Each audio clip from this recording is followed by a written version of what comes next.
నమస్తే, నా పేరు హేమ. బులెటిన్ కన్నా ముందు హెడ్లైన్స్.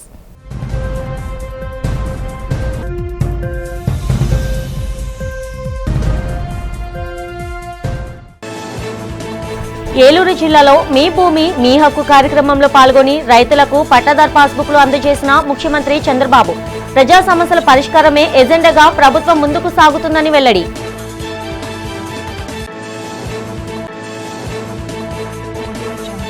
విశాఖలో వైసీపీ ఆధ్వర్యంలో డీఎస్సీ నియామకాలలో అక్రమాలకు వ్యతిరేకంగా అన్ని ప్రధాన కూడళ్లలో నిర్వహించిన నిరసన కార్యక్రమాలు. అనుమతి లేదంటూ ఎక్కడికక్కడ వైసీపీ నాయకులను అరెస్ట్ చేసిన పోలీసులు. విశాఖ ఆరిలవ కొండవాలు ప్రాంతంలో పులి సంచరిస్తున్నట్లు సోషల్ మీడియాలో ఫేక్ ప్రచారం. నకిలీ వార్తను సోషల్ మీడియాలో పెట్టిన వ్యక్తిని అదుపులోకి తీసుకున్నట్టు వెల్లడించిన ఆరిలవ సిఐ శ్రీనివాస్.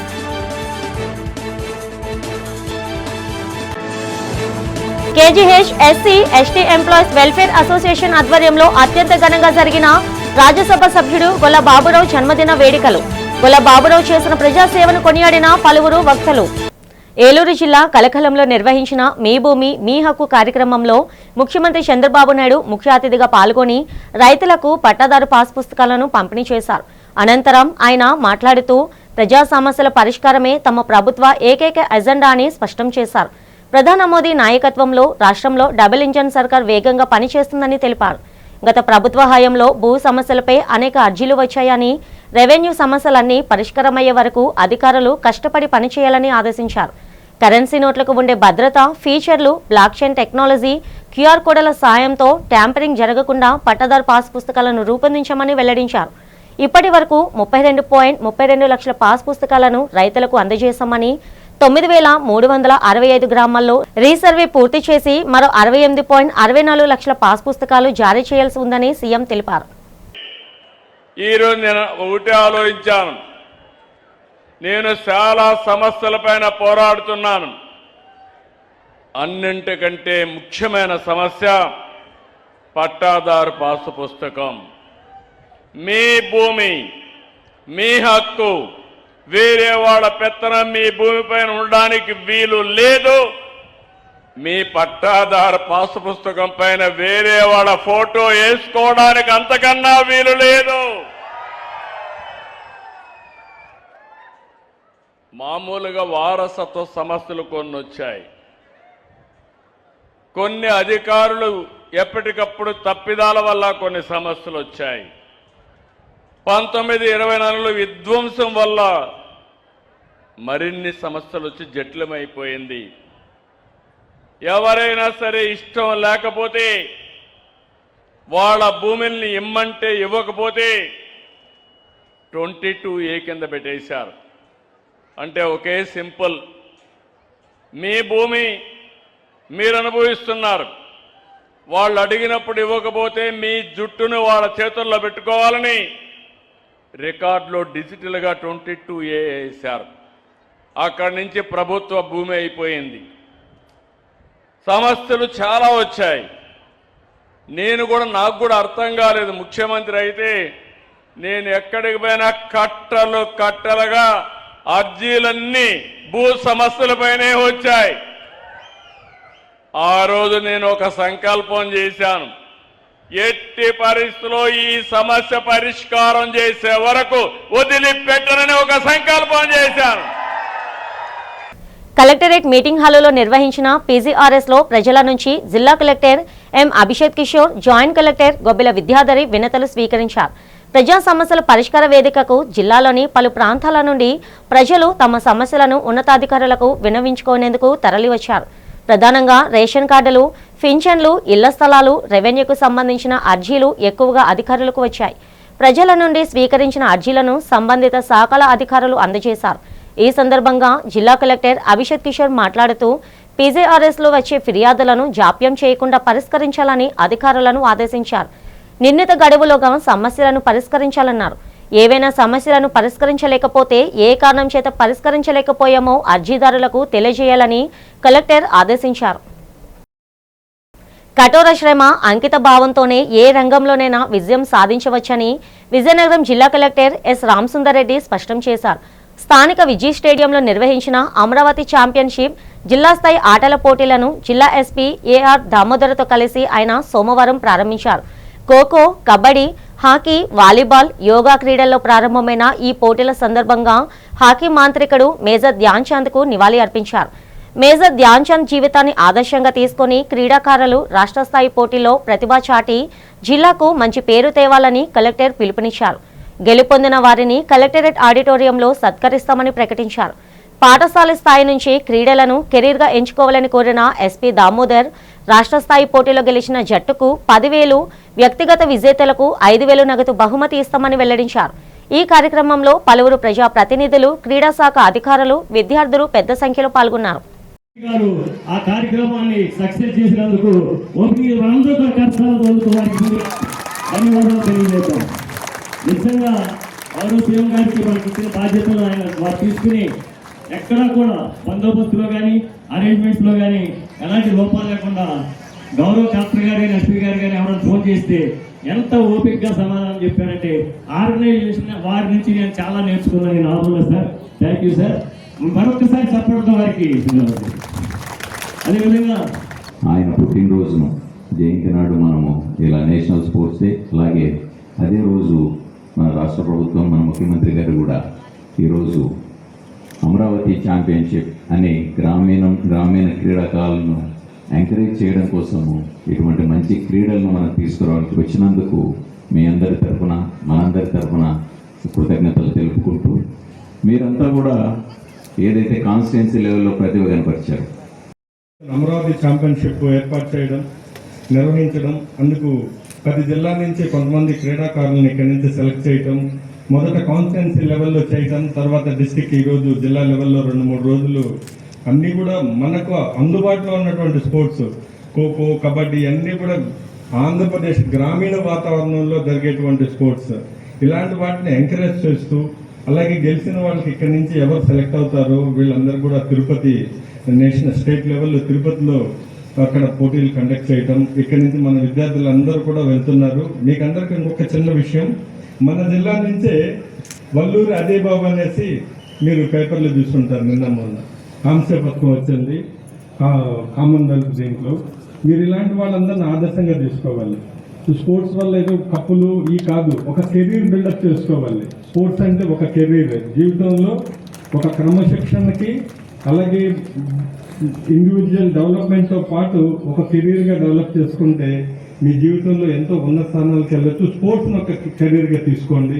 పార్టీ అధిష్టానం పిలుపు మేరకు వైసీపీ శ్రేణులు నగరంలోని పలు ప్రాంతాల్లో నిరసన కార్యక్రమాలను నిర్వహించారు. వైసీపీ నేతలు చేపట్టే నిరసన కార్యక్రమాలకు అనుమతులు లేకపోవడంతో పోలీసులు ఎక్కడికక్కడే నేతలను అరెస్ట్ చేశారు. వైసీపీ విశాఖ జిల్లా అధ్యక్షుడు కేకే రాజు ఆర్ఎన్బి జంక్షన్ వద్ద నిరసన చేపట్టేందుకు సిద్ధమవుతుండగా పోలీసులు అరెస్ట్ చేశారు. ఈ సందర్భంగా కేకే రాజు మీడియాతో మాట్లాడుతూ డిఎస్సీలో జరిగిన అవకతవకలపై సిబిఐచే విచారణ జరిపించాలని డిమాండ్ చేశారు. డిఎస్సీలో జరిగిన కుంభకోణానికి నైతిక బాధ్యత వహిస్తూ మంత్రి నారా లోకేష్ రాజీనామా చేయాలన్నారు. మంత్రి లోకేష్ రాజీనామా చేసే వరకు తమ పార్టీ పోరాటం ఆగదని స్పష్టం చేశారు. ఈ కార్యక్రమంలో వైసీపీ సీనియర్ నేతలు, మాజీ కార్పొరేటర్లు, ఆ పార్టీ అనుబంధ సంఘాల నాయకులు, కార్యకర్తలు పాల్గొన్నారు. అరెస్ట్ చేసిన నేతలను కాసేపటి తర్వాత పోలీసులు విడిచిపెట్టారు. ఈరోజు ఈ రాష్ట్రంలో ఉన్న విద్యార్థుల హక్కుల కోసం, నిరుద్యోగ యువకులకు ఇచ్చిన హామీల కోసం, వారికి ఇస్తున్న నిరుద్యోగ భృతి కోసం, డిఎస్సీలో జరిగిన అన్యాయాలు, అక్రమాలపై సిబిఐ ఎంక్వైరీని డిమాండ్ చేస్తూ, విద్యాశాఖ మంత్రి రాజీనామా డిమాండ్ చేస్తూ ఈరోజు రాష్ట్ర వ్యాప్తంగా 175 నియోజకవర్గాలను కూడా వైఎస్ఆర్ కాంగ్రెస్ పార్టీ శాంతియుత నిరసనలకు పిలిపివ్వడం జరిగింది. కానీ ఈరోజు ఉదయం నుంచి కూడా ఈ ఉగ్రవాదుల్ని చూసినట్టు పోలీస్ అధికారులు అధికారాన్ని చేతిలో తీసుకుని అప్రజాస్వామికంగా ఈరోజు పెద్ద ఎత్తున మా కార్యకర్తలపైన, విద్యార్థులపైన, యువత పైన ఈ శాంతియుత నిరసన ర్యాలీలో పాల్గొనడానికి వచ్చే వారిపైన దాడులు చేసే ప్రయత్నం మేము చెప్పడం జరిగింది. ఇది రాజకీయాల కోసం, రాజకీయ ప్రయోజనాల కోసం చేస్తున్నది కాదు. విద్యార్థుల భవిష్యత్తు కోసం రాజ్యాంగం ప్రకారం ఈరోజు మేము విద్యార్థుల తరపున, యువత తరపున పోరాటం చేస్తున్నాం. అయినా ఉదయం నుంచి మా కార్యకర్తలని, నాయకులను కూడా అదిరించి, బెదిరించి బళ్ళు లాక్కుంటారు, తాళాలు లాక్కుంటారు, వారి మీద జులుం ప్రదర్శిస్తారు. కొంతమంది పోలీస్ అధికారులు అయితే చేయి చేసుకునే పరిస్థితి చేస్తున్నారు జులుం ప్రదర్శించి. ఇది ఏమాత్రం మంచి పద్ధతి కాదు. అధికారం ఎవరికీ కూడా శాశ్వతం కాదు. 5 సంవత్సరాలకు ఒకసారి ఎన్నికలు జరిగితే ఎన్నికల్లో ప్రజా తీర్పు మేరకు ప్రభుత్వాలు మారుతాయి. ఇది శాశ్వతం అనుకుని ఈరోజు మీరు ఇలా దుర్మార్గంగా రాజ్యాంగ విలువలు కాలరాస్తూ ఎర్రబుక్కు రాజ్యాంగం పేరుతో ఈ విధంగా మీరు వ్యవహరిస్తే తప్పకుండా ఏదైతే యువత పైన మీరు అణచివేసే ప్రయత్నం చేస్తున్నారో, ఏదైతే విద్యార్థి లోకాన్ని అనదొక్కే ప్రయత్నం చేస్తున్నారో, ఏదైతే డిఎస్సిలో అక్రమాలపై శాంతి నిరసన ర్యాలీ చేయడానికి ఈరోజు ఈ రాష్ట్ర పోలీసు యంత్రాంగం అంతా కూడా యువతని, నిరుద్యోగుల్ని, అదేవిధంగా మహిళల్ని ఏదైతే ఉందో వైఎస్ఆర్ పార్టీ కార్యాలయాలు అక్రమ నిర్బంధంలో పెట్టి ఈరోజు రాష్ట్రంలో రెడ్ బుక్ రాజ్యాంగాన్ని అణువణువున అమలుపరుస్తున్నారు. ఏదైతే బాబాసాహెబ్ అంబేద్కర్ రాజ్యాంగం మీద, ఆ చట్టం మీద మాకు గౌరవం ఉంది. మేము నిరసన ర్యాలీ చేసుకుంటే వీళ్ళందరూ కూడా అరెస్ట్ చేయడానికి ఈరోజు ఎక్కడ పడితే అక్కడ ఓబీ వ్యాన్లు, ఎక్కడ ఎడ్యుకేషనల్ ఇన్స్టిట్యూషన్స్ ఉంటాయో యువత ఎక్కడ పాల్గొంటారని చెప్పేసి నిర్బంధంగా ఈరోజు సంఖ్యలు వేయడానికి సిద్ధంగా ఉంది ఈ ప్రభుత్వం.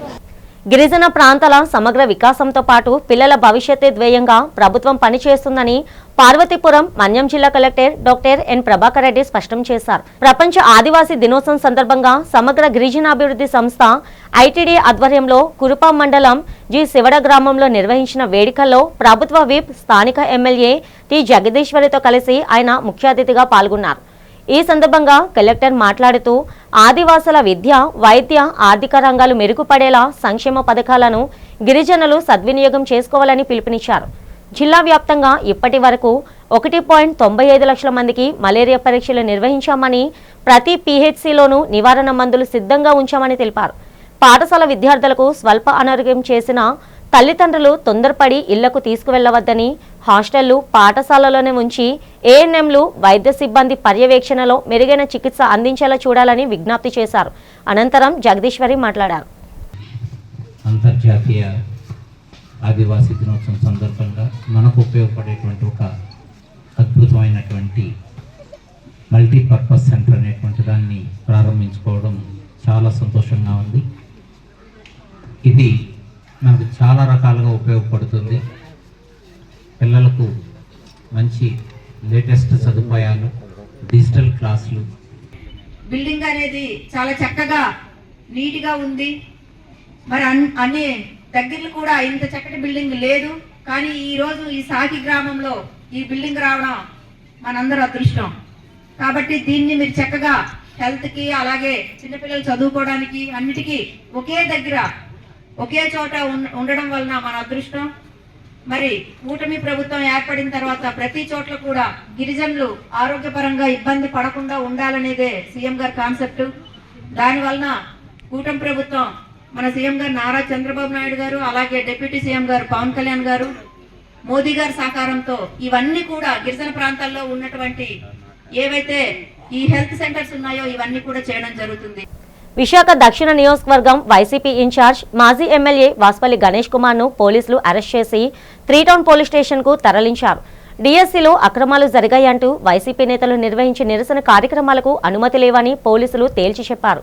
వాస్పల్లి గణేష్ కుమార్ తో పాటు పలువురు నేతలను పోలీసులు అదుపులోకి తీసుకున్నారు. నిరసన కార్యక్రమాలు చేపట్టేందుకు అనుమతి లేకపోవడంతో ఆందోళనకారులను అదుపులోకి తీసుకున్నామని పోలీసులు తెలిపారు. వైసీపీ నేతలను అరెస్ట్ చేసిన కాసేపటి తర్వాత పోలీసులు వారిని విడిచిపెట్టారు. ఈ సందర్భంగా ఎమ్మెల్యే వాస్పల్లి గణేష్ కుమార్ మాట్లాడుతూ తమ ఉద్యమాన్ని రాష్ట్ర ప్రభుత్వం ఉక్కుపాదంతో అణచలేదని స్పష్టం చేశారు. డిఎస్సీలో అర్హులైన అభ్యర్థులకు న్యాయం జరిగే వరకు పోరాడతామన్నారు. తక్షణమే ప్రభుత్వం సిబిఐ విచారణ జరిపించి అర్హులకు న్యాయం చేయాలన్నారు. డిఎస్సీలో కుంభకోణం జరిగిన మంత్రి పదవిలో కొనసాగడానికి లోకేష్ సిగ్గులేదా అని ప్రశ్నించారు. రాజ్యసభ సభ్యులు గొల్ల బాబురావు చేస్తున్న ప్రజాసేవ కార్యక్రమాలను YSR trade union Congress KGH విభాగం, KGH SC ST employees welfare association అధ్యక్షులు నీలాపు శ్రీనివాసరావు కొనియాడారు. YSR trade union, KGH SC ST employees welfare association సంయుక్త ఆధ్వర్యంలో బాబురావు జన్మదిన వేడుకలు జరిగాయి. నీలాపు శ్రీనివాసరావు పండ్లు, అల్పాహారాన్ని పేదలకు భారీ ఎత్తున పంపిణీ చేశారు. ఈ సందర్భంగా శ్రీనివాసరావు మాట్లాడుతూ గొల్ల బాబురావు నిరంతరం ప్రజల మధ్య ఉంటూ ప్రజా సంక్షేమానికి చేస్తున్న సేవలు అమోఘమన్నారు. ప్రజా సంక్షేమానికి, రాష్ట్ర అభివృద్ధికి బాబురావు చేసిన సేవలను ప్రశంసించారు. రాజకీయాలకు అతీతంగా ప్రజలందరికీ తన సేవలు అందించడం బాబురావు విశేషమన్నారు. ఈ కార్యక్రమంలో వైసీపీ విశాఖ జిల్లా మహిళా కార్యదర్శి నీలాపు లక్ష్మి, వైసీపీ సీనియర్ నేతలు ఇంటి గురుమూర్తి, చింతాడ సూర్యం, చిరంజీవి, సూర్యకాంతం, భాస్కర్ రావు అసోసియేషన్ నేతలు పాల్గొన్నారు. ఆగస్టు 10వ తారీఖు నా జన్మదినం. నిజంగా నా జన్మదినం ఇంత ఘనంగా ఇంతమంది మధ్యలో చేసుకుంటూ ఉంటే నాకు నిజంగా పూర్వజన్మ సుకృతం. ఎంతో పేద కుటుంబంలో పుట్టినవాడిని, కష్టపడి చదువుకుని అధికారిగా, డిస్ట్రిక్ట్ డెవలప్మెంట్ ఆఫీసర్గా, జాయింట్ కమిషనర్ పంచాయతీరాజ్గా ఎన్నో సంవత్సరాలు 24 సంవత్సరాల పైన నేను పనిచేసి మా పాయకరావుపేట ప్రజల దయవల్ల 3 సార్లు ఎమ్మెల్యేగా గెలిచి జగన్ గారి దయవల్ల మళ్ళీ ఎంపీ రాజ్యసభగా పార్లమెంటులో అడుగుపెట్టడం అనేది నా జీవితానికి ఒక చరిత్ర.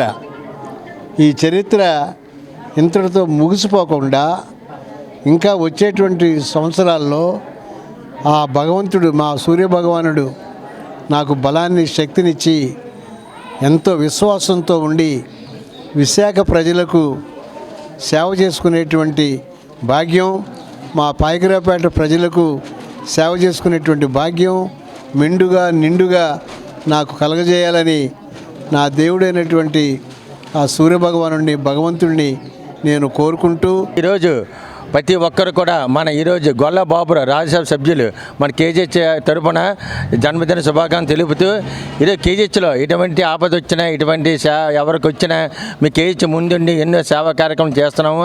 అలాగే పేదలు కానీ, రోగులు కానీ ఎవరు చెప్పినా సరే ఎల్లప్పుడు మా యూనియన్ ముందుండి ఎన్నో సేవా కార్యక్రమం చేస్తూ పేసి అందుబాటులో ఉంటాం. ఈరోజు గొల్ల బాబురావు గారి జన్మదిన వేడుక జరుపుకున్నాం, మనకు చాలా ఆనందకరంగా ఉంది. ఆయన ఎల్లప్పుడు దళిత యువనేత, దళితులకి ఎటువంటి ఆపద వచ్చినా సరే నేనంటూ ఉన్నానని ముందుకు వచ్చి అన్ని విధంగా సహకారం అందించిన వ్యక్తి అంటే మన రాజ్యసభ సభ్యులు గొల్ల బాబురావు గారు. ఈరోజు అటువంటి వ్యక్తికి రాజ్యసభ సభ్యులుగా మరియు 3 సార్లు ఎమ్మెల్యేగా ఏకైక గెలిచి పాయకరావుపేట 3 సార్లు ఎమ్మెల్యేగా గెలిచిన వ్యక్తి మన గొల్ల బాబురావు గారు. ఈరోజు మన మాజీ ముఖ్యమంత్రి జగన్మోహన్ రెడ్డి గారు దళితులు గుర్తించి రాజ్యసభ సభ్యులు మన గొల్ల బాబురావుకి ఇచ్చారంటే ఆయనకి మన మాజీ ముఖ్యమంత్రి జగన్మోహన్ రెడ్డి గారు ఎల్లప్పుడూ రుణపడి ఉంటామని తెలియజేస్తూ ఈరోజు ఆగస్టు 10వ తారీఖునైన రాజ్యసభ సభ్యులు గొల్ల బాబురావు గారి జన్మదిన వేడుకలు ఈరోజు జరుపుకోవడం చాలా సంతోషకరంగా ఉంది. ఆయనకి ఆ భగవంతుడు ఎల్లవేళ ఆయురారోగ్య అష్టైశ్వర్యాలు ప్రసాదించాలని, భవిష్యత్తులో ప్రజలకు మరింత సేవలు అందించి, అలాగే జగన్మోహన్ రెడ్డి గారు ఆయన సేవలు గుర్తించి భవిష్యత్తులో మరి ఇంకా మంచి పదవులు ఇవ్వాలని కోరుకుంటూ మనస్ఫూర్తిగా అందరికీ నమస్కారాలు. జీవీఎంసీ ప్రధాన కార్యాలయంలో కమిషనర్ కేతన్ గారు ప్రజా సమస్యల పరిష్కార వేదిక కార్యక్రమాన్ని నిర్వహించారు. ఈ కార్యక్రమంలో జీవీఎంసీకి చెందిన పలు విభాగాల ఉన్నతాధికారులు హాజరయ్యారు. జీవీఎంసీ పరిధిలోని పలు ప్రాంతాలకు చెందిన ప్రజలు పీజీఆర్ఎస్ హాజరై తమ సమస్యలను నేరుగా కమిషనర్కు తెలియజేశారు. కమిషనర్ కేతన్ గారు ప్రజల నుండి అర్జీలు స్వీకరించి వారి సమస్యలను సావధానంగా ఆలకించారు. అనంతరం సంబంధిత అధికారులకు అర్జీలను అందజేసి సత్వరమే వాటిని పరిష్కరించాలని కమిషనర్ ఆదేశించారు. ప్రధానంగా టౌన్ ప్లానింగ్, వీధి దీపాలు, డ్రైనేజ్ సదుపాయం, కొండవాలు ప్రాంతాల్లో నివసించే ప్రజలు రిటర్నింగ్ వాల్ నిర్మించాలంటూ కమిషనర్కు అర్జీలను సమర్పించారు. మా తెలుగు తల్లికి మల్లెపూదండ గీత రచయిత శంకరంబాడి సుందరాచారి జయంతి తెలుగుదండు ఆధ్వర్యంలో జరిగింది. మద్దిలపాలెం కూడలిలో గల తెలుగు తల్లి విగ్రహం వద్ద పలువురు కవులు, కళాకారులు, సాహిత్యవేత్తలు, భాషాభిమానులు పాల్గొని మహాకవికి నీరాజనాలు సమర్పించారు. ఈ సందర్భంగా తెలుగుదండు అధ్యక్షుడు పరవస్తు సూరి మాట్లాడుతూ తెలుగు భాషాభివృద్ధిపై ప్రభుత్వ నిర్లక్ష్య వైఖరిని ఎండగట్టారు. ప్రాథమిక విద్యాబోధన మాతృభాషలోనే జరగాలని, దానికై పోరాటాన్ని ఉధృతం చేస్తామన్నారు. ఈ కార్యక్రమంలో బీవీకే కళాశాల, వండర్ కిడ్స్ పాఠశాలల విద్యార్థులు పాల్గొని మాతృభాష మా హక్కు అంటూ నినాదాలు చేశారు. ఈ కార్యక్రమంలో డాక్టర్ మోపిదేవి విజయ్ కుమార్, డాక్టర్ డివి సూర్యరావు, గంట్ల శ్రీనుబాబు, ప్రొఫెసర్ సూరపాడు, డాక్టర్ కేవీఎస్ మూర్తి, రవిమోహన్, ఏవి రమణారావు తదితరులు పాల్గొన్నారు. తెలుగు జాతి చైతన్య గీతిక వైతాళికుడు మా తెలుగు తల్లికి మల్లెపోదండ గీతాన్ని రచించి తెలుగు జాతికి ప్రసాదంగా అందించిన మహానుభావుడు ప్రసన్న కవి శంకరంబాడి సుందరాచారి గారి జయంతి. వారి యొక్క శత జయంతి జరిగి కూడా పుష్కర కాలం అయిపోయింది. మనం ప్రతి సంవత్సరము వారి జయంతిని ఆగస్టు 10వ తేదీ ఒక మన తెలుగు జాతి వైతాళికుడు కాబట్టి ఆయన జయంతిని మనం ఘనంగా నిర్వహించుకుంటున్నాం. ఈ కార్యక్రమానికి పెద్దలందరూ ఇచ్చేశారు, పిల్లలు అందరూ కూడా సంతోషంగా విచ్చేశారు. అందరికీ ధన్యవాదాలు తెలియజేస్తున్నాం. ఈ సందర్భంగా ఈరోజు వారి జయంతి కాబట్టి ప్రభుత్వాన్ని కానీ వ్యక్తులను కానీ మేము విమర్శించాం. రాత్రి తెల్లవారుజాము లేసి ఒట్టు పెట్టుకున్నాం అన్నమాట. మహావిశాఖ ప్రజల త్రాగునీటి సమస్యను పరిష్కరించడంలో రాష్ట్ర ప్రభుత్వం ఘోరంగా విఫలమైందని తెలుగు శక్తి అధ్యక్షులు బివి రామ్ మండిపడ్డారు. ప్రజలు త్రాగునీటి కోసం ట్యాంకర్లను ఆశ్రయించాల్సిన దుస్థితి నెలకొందని వాపోయారు. విజేఎఫ్ ప్రెస్ క్లబ్లో జరిగిన మీడియా సమావేశంలో 68వ వార్డు మహిళలు పాల్గొన్నారు. బివి రామ్ మహిళలు మాట్లాడుతూ వార్డులో నెలకొన్న తీవ్ర నీటి ఎద్దడిని వివరించారు. గుక్కెడు నీటి కోసం పడుతున్న పాటలను తెలిపారు. ప్రజలకు సరిపడినంత త్రాగునీరును సరఫరా చేయడంలో ప్రభుత్వం విఫలమైందన్నారు. రాష్ట్ర ప్రభుత్వ నిర్లక్ష్య వైఖరి వల్లనే విశాఖ ప్రజలు త్రాగునీటి సమస్యను ఎదుర్కొంటున్నారని చెప్పారు. తక్షణమే ప్రభుత్వం చొరవ చూపి విశాఖ ప్రజలకు త్రాగునీటి సమస్య లేకుండా శాశ్వత పరిష్కారం చూపాలని డిమాండ్ చేశారు. నేడు నిజంగా ఇది ఒక విషాదమైన ఘటనను మనవి చేస్తున్నాను. మరి ఈ స్టేజ్ మీద ఉన్న నలుగురు మహిళలు, చంద్రావతిగా కానీ, అనసూయగా కానీ, దేవుడమ్మ కానీ, ఉమాదేవి కానీ, వీళ్ళు తెలుగుదేశం పార్టీ కార్యకర్తలు. ఈరోజు వీళ్ళు మీడియా ముందు రావటం ముఖ్య ఉద్దేశం, గత 6 నెలలుగా వీళ్ళకి నీరు కట్ చేశారు. నేను ఒకటే ప్రశ్నిస్తున్నా, రాష్ట్ర ముఖ్యమంత్రి నారా చంద్రబాబు గారు, మీరు మాట్లాడితే నేను ప్రతి ఇంటికి పెద్ద కొడుకు అని చెప్పి అంటారు. మరి ఈవేళ మీ నాయకులే దౌర్జన్యంతో 68వ వార్డు అక్కిరెడ్డిపాలెంలో 6 నెలల నుంచి మహిళలు 200 కుటుంబాలు రోడ్డును పడ్డారంటే ఇది మీ ప్రభుత్వానికి సిగ్గుచేటు కాదని మనం చేస్తున్నాం. ముఖ్యంగా మీరు ఏదైతే చెప్పుకుంటున్నారో, మీ రాష్ట్ర అధ్యక్షుడు పల్లా శ్రీనివాస కాన్స్టిట్యున్సీలోనే ఉంది ఈ వార్డు. ఈవేళ వీళ్ళు మిమ్మల్ని ఎదిరించలేరు, మీతో ఢీకొట్టలేరు. కానీ మానవత్వ దృక్పథంతో నాకు ఈ విషయం 3 నెలల క్రితం వచ్చినా సరే నా విధిషుడు మర్చిపోయాను. మొన్నే పరిపూర్ణ స్వామి దృష్టి తీసుకొచ్చినప్పుడు ఈ విషయం నా దృష్టికి వచ్చింది. డెఫినెట్గా రేపు మండే టేకప్ చేద్దాం. రేపు స్వతంత్రం నాటికి వీళ్ళకి కుళాయి నీరు రావాలనేది తెలుగు శక్తి డిమాండ్ చేస్తుంది. గతంలో వీళ్ళకి 1999 నుంచి డోక్రా గ్రూపుల నుంచి ఆ స్థలాలు అవన్నీ కేటాయించడం జరిగింది. ఎన్టీ రామారావు పీరియడ్ నుంచి వీళ్ళు అక్కడ స్థానికంగా ఉంటున్నారు.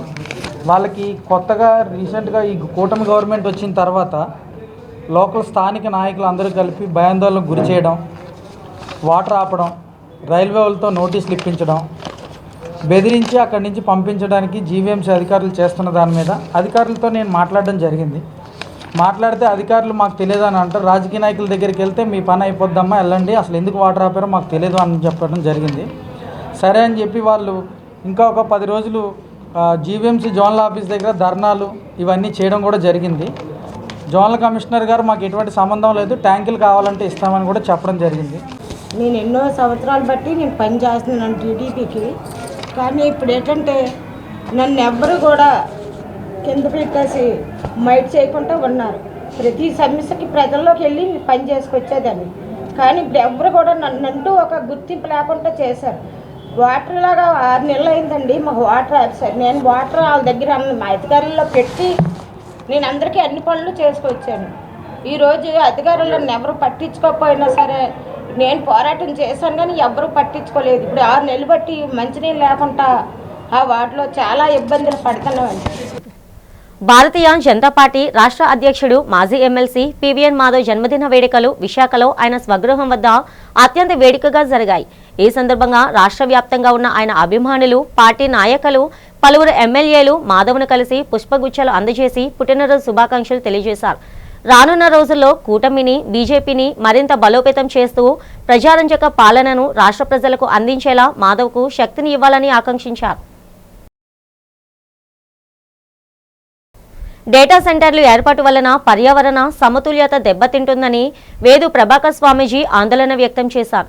నగరంలో జరిగిన మీడియా సమావేశంలో ఆయన మాట్లాడారు. డేటా సెంటర్ల వలన పర్యావరణ దెబ్బతింటే ప్రజల మనుగడకు తీవ్ర ఇబ్బందులు తప్పవని హెచ్చరించారు. డేటా సెంటర్ల కంటే బయోటెక్నాలజీని వినియోగిస్తే మంచి ఫలితాలు ఉంటాయన్నారు. బయో ఆర్గానిక్ టెక్నాలజీ వినియోగిస్తే సృష్టిలో ఉన్న పంచభూతాలకు ఎటువంటి హాని జరగదని తెలిపారు. ప్రభుత్వాలు ముందుకొచ్చి బయో ఆర్గానిక్ టెక్నాలజీ వినియోగానికి మొగ్గు చూపాలని వేదు ప్రభాకర్జీ కోరారు. డేటా సెంటర్ వర్సెస్ ఆధ్యాత్మిక డేటా సెంటర్. అంటే బ్రెయిన్ టెక్నాలజీని, మన శరీరంలో ఉన్న బ్రెయిన్ ఒక డేటా సెంటర్, ఈ శరీరం అనే ప్రపంచానికి. అంచేత ఈ యొక్క బయోమిమిక్రీ అంటే సృష్టిలో ఉన్నటువంటి టెక్నాలజీని మన శరీరంలోనే చూస్తాడు యోగి. సైంటిస్ట్ బయట చూస్తే సైంటిస్ట్ లోపల చూస్తాడు. ఆ లోపల చూసినటువంటి టెక్నాలజీని ఈ ప్రపంచానికి పరిచయం చేసి ఈ ప్రపంచంలోనే ఎలాంటి హానికరం లేనటువంటి ఒక డేటా సెంటర్ నిర్మించాలనే ఉద్దేశంతో ఈ యొక్క పత్రికా సమావేశం పెట్టడం జరిగింది. ఇప్పుడు వస్తున్నటువంటి ఈ డేటా సెంటర్లు విశాఖపట్నం అలాగే మన తిరుపతిలో వచ్చేటటువంటి డేటా సెంటర్ల వలన అనర్థం జరుగుతుంది, కొంతవరకు పర్యావరణానికి హాని కలిగిస్తుంది. ఇలాంటి చర్యలకి వ్యతిరేకిస్తూ దానికి పరిష్కార మార్గంగా ఇప్పుడు మేము బయో టెక్నాలజీని తీసుకుని మన శరీరంలో ఉన్నటువంటి బ్రెయిన్ ఏ విధంగా డేటాని కలెక్ట్ చేస్తుందో అదేవిధంగా కలెక్ట్ చేసి కూలింగ్ వ్యవస్థని ఏర్పాటు చేయడానికి ఈ ప్రత్యేకమైనటువంటి ఒక టెక్నాలజీని ఒక యోగిగా బాధ్యత గల ఒక పౌరుడిగా అందించడం జరిగింది. ఈ టెక్నాలజీని ప్రపంచవ్యాప్తంగా అమలు చేసినట్టయితే పర్యావరణానికి కానీ మొత్తం ఈ పంచభూతాలకి ఎలాంటి హాని కలగనటువంటి ఒక ప్రత్యేకమైనటువంటి బయో ఆర్గానిక్ టెక్నాలజీని ఇంప్లిమెంట్ చేయడం జరిగింది. దాన్ని ఈ పత్రికా ముఖంగా తెలియజేయడానికి మేము ముందుకొచ్చాం. అలాగే ప్రభుత్వాలు ముందుకొచ్చి ఈ టెక్నాలజీ గురించి ఒకసారి విశ్లేషణ చేసి అలాగే ప్రపంచ శాస్త్రవేత్తలందరికీ కూడా ఈ టెక్నాలజీని పంపించడం జరిగింది. ఇన్ఫోసిస్ వారు సమాధానం చెప్పారు, వారు ప్రతిస్పందించారు. తద్వారా Elon Musk Arilova police station పరిధిలోని చిన్న గదిలి కొండ ప్రాంతంలో పులి సంచరిస్తుందంటూ సోషల్ మీడియాలో జరుగుతున్న ప్రచారం కేవలం నకిలీదని ఆరిలోవ సీఐ శ్రీనివాస్ స్పష్టం చేశారు. ఇటీవల 112కి సమాచారం అందడంతో స్పందించిన పోలీసులు ఫోటో, వీడియో విడుదల చేసిన అప్పలరాజును విచారించారు. అతని సహచరుడైన రాజు అనే వ్యక్తి ఇతర కళాశీలు, కో డ్రైవర్లను భయపెట్టేందుకు ఆర్టిఫిషియల్ ఇంటెలిజెన్స్ A1 సహాయంతో సృష్టించిన నకిలీ పులి ఫోటోను చూపించినట్లు విచారణలో తేలింది. ఈ విషయమై స్పందించిన సీఐ సదరు వ్యక్తిని అదుపులోకి తీసుకున్నామని తెలిపారు. సోషల్ మీడియాలో వైరల్ అవుతున్న వార్తలు, ఫోటోలు పూర్తి అబద్ధమని, ప్రజలు ఎలాంటి ఆందోళన చెందవద్దని, ఇటువంటి ఫేక్ న్యూస్ను నమ్మవద్దని కోరారు. 12:30కి మాకు 112 కాల్ వచ్చింది. ఇక్కడ చిన్నగదిలి ఏరియాలోనే కొండ ప్రాంతంలోని ఒక టైగర్ సంచరిస్తున్నట్లుగా ఒక వ్యక్తి చూశారని చెప్పి కాల్ వచ్చింది. ఆ కాలర్కి ఫోన్ చేస్తే అతని పేరు అప్పలరాజు అని, అతను సిమెంట్ వ్యాన్ తనకు డ్రైవర్ అని చెప్పి అన్నాడు. ఆ కాలర్ని ఐడెంటిఫై చేసిన తర్వాత అతను అడిగితే నాకు ఇంకొక అతను రాజు అన్న వ్యక్తి చెప్పాడు సార్, అతను దాంట్లో మొబైల్లో ఫోటో కూడా తీశాడు సార్, మాకు చూపించాడు, అందులో అతను భయపడిపోయాడు అని చెప్పారు. ఆ తర్వాత అక్కడ కళాశీల అందరిని అడిగితే మేము ఎవరో చూడలేదు సార్, అతను మాత్రమే చూశాడని చెప్పి అన్నారు. ఆ తర్వాత రాజు అన్న వ్యక్తిని ఐడెంటిఫై చేసి అతనితో మాట్లాడితే అతను జస్ట్ అక్కడ కళాశీలకి కో డ్రైవర్స్కి థ్రెటనింగ్ చేయడానికి జస్ట్ ఏఐలో క్రియేట్ చేసిన ఫోటోని అతను షో చేయడం జరిగింది. అతను ఐడెంటిఫై చేసి తీసుకుని వచ్చాము. ఇప్పుడు ఇది ఏదైతే సోషల్ మీడియాలో స్ప్రెడ్ అవుతుందో ఇది అంతా కూడా ఈ వీడియో కానీ మెసేజ్లు కానీ ఇవంతా కూడా ఫేక్ అండి. దయచేసి ఈ పులి సంచరిస్తున్న న్యూస్ మాత్రం ఫేక్. దయచేసి ప్రజలందరూ కూడా గమనించవలసిందిగా కోరుతున్నాను. బులెటిన్ ముగిస్తున్న హెడ్లైన్స్ మరోసారి.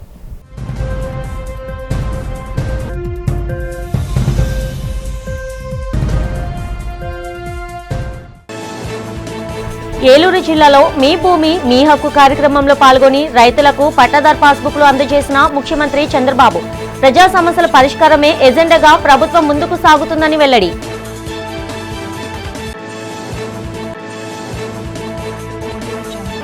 విశాఖలో వైసీపీ ఆధ్వర్యంలో డిఎస్సి నియామకాలలో అక్రమాలకు వ్యతిరేకంగా అన్ని ప్రధాన కూడలిలో నిర్వహించిన నిరసన కార్యక్రమాలు. అనుమతి లేదంటూ ఎక్కడికక్కడ వైసీపీ నాయకులను అరెస్ట్ చేసిన పోలీసులు. విశాఖ ఆరిలోవ కొండవాలు ప్రాంతంలో పులి సంచరిస్తున్నట్లు సోషల్ మీడియాలో ఫేక్ ప్రచారం. నకిలీ వార్తను సోషల్ మీడియాలో పెట్టిన వ్యక్తిని అదుపులోకి తీసుకున్నట్టు వెల్లడించిన ఆరిలోవ సీఐ శ్రీనివాస్.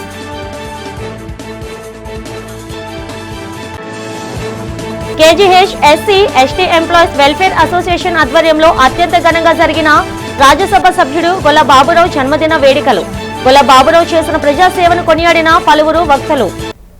ఈనాటి బులెటిన్ ఇంతటితో సమాప్తం. తిరిగి రేపటి బులెటిన్లో కలుసుకుందాం. అంతవరకు సెలవు. నమస్తే.